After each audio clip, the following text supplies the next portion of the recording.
I'm back and for another UX review, and I have an axe to grind. I mean, you might have wondered why I was making this series. I'm going to scroll through these really cool pieces of art while I talk real quick. And I've been waiting to do this one for a long time. I've been waiting. There's a bunch of these sites that I'm going to show where I think we all are ready to discuss how really truly awful they are. And so might I present The Guardian. This is what you see when you first load a page. And I know that up top here, this is probably a positive thing, Giving Tuesday, but most of the time it's just an ad. And I mean this is an ad, but most of the time it's a non. There's no positive angle to the ad. So let's load it again. First off, it takes forever to load. This time we don't get a cool banner up at the top. We get just a normal Google banner. We do get the kind of nice double up over here.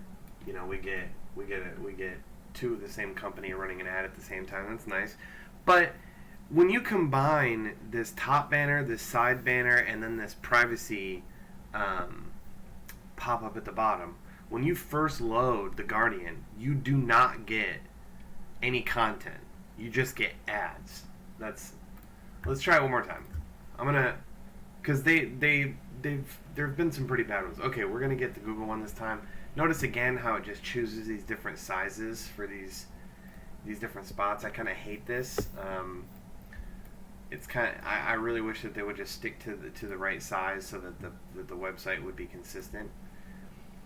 So let's go ahead and get rid of this. Don't sell my personal information, Guardian. Please don't. So you get your article. Now, again, I have an axe to grind. So what are these lines? If you've ever used an ad blocker, then you would be aware that these lines kind of look like you're blocking content. Now remember, I don't block ads. So what are these lines? What? Okay, we've got 4, 4, 1, 1.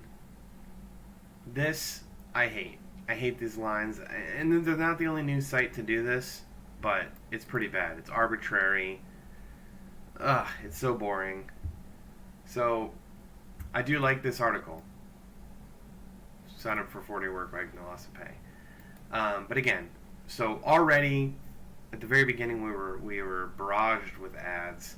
We finally we picked our way through, and again, boom, another ad right away. We can't get very far in the content at all before we get yet another ad. It is nice. I've got to give, and I'm gonna probably, the credit here just probably belongs to Google, and it's kind of ironic that they're doing it for their own ad here. But I do like these takeovers, is what they used to be called when this was intentional. I don't think that, I'm not sure this is intentional. These are probably programmatic ads, and I don't know if maybe Google's delivery network is doing something cool where it decides to buy the same spot for the same advertiser. It's not only Google. We've seen it with other ads as well. So it's not just that Google did this for themselves, even though again it's kind of ironic. What is interesting is how long that stayed on there before the refresh. I know that before I said that the website probably did not choose the refresh rate. I'm not certain about that. If anybody ever watches this video and has experience from the publisher side and wants to, explain, do the websites have control over the refresh rate of the ads? If you'll notice, these ads have an extremely slow refresh rate. They just sit here, which is good. And again, we're getting the same ad over and over again. And this kind of brings up a different point of mine, which is frequency. So we've been sitting here. I mean, we've only been recording for 4 minutes. I mean, this page has only been loaded for a couple minutes, and this ad has served to us 3 times in one sitting. Now, when you look at frequency in advertising, it's my understanding of frequency is either there's within 24 hours, and then there's within the life of the campaign. Most advertisers, the frequencies that people like vary. But again, this is the amount of time a unique user has seen your ad. And right now we're at 3, maybe 4 frequency for this 24 hours right now, just by sitting on this page because it's refreshed 4 times. Most of the time, as an advertiser, unless you're just spamming awareness, which probably Google does, here we go, there's 5, right? It's possible they don't care about frequency. Or my conspiracy is, and because it's not just Google, they're misreporting frequency. All the platforms I've used have really reduced their exposure to the term frequency, reduced their reporting around frequency. They don't mention frequency. This isn't an effort, which is a concerted effort across the advertising space, to reduce the amount of control the advertisers have over how their ads deliver, because the ad networks want you to not tell it what to do. And the problem with that is we have seen this ad reload 6 times during this sitting alone. I don't know what kind of value there is. I don't know if that was intentional or not. So again, okay, so we've had a lot of advertising. And if we scroll, we get more. And we're getting the same ad. This is a little weird, guys. I gotta be honest with you. We've seen the same ad. We've only seen one ad on this page. And to the Guardian's credit, hate saying that, they don't have, once you get past the initial shock of the entire web page being taken up by ads, it does calm down a bit. You've got a sidebar, you've got an inter blog, I don't know, I'm not sure what the official term is for that. And then you've got a little mini sidebar down here at the bottom, not that bad. Scroll to the bottom, these are actually not sponsored content, the bad kind. This is, well, nope, this one is.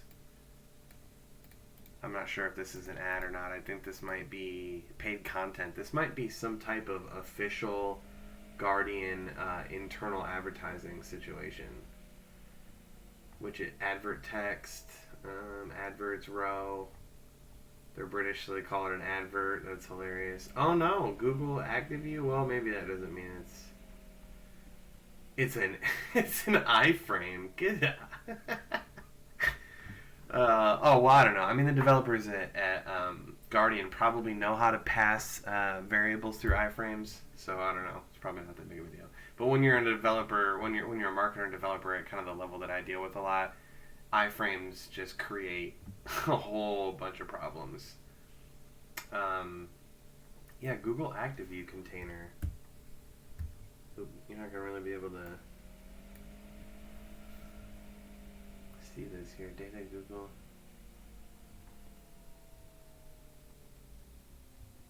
Adverts legacy.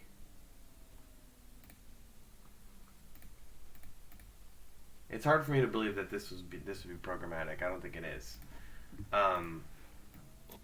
So that's an interesting feature that's kind of built into the Guardian, their own kind of internal advertising setup. Again, this is not sponsored content. These are all just regular blog posts. And then we continue. Oh, we got another ad down here. Wow, and it's the same one again. I'll stop. That's crazy. Okay, that's it. You know what? I came here to put the Guardian on blast.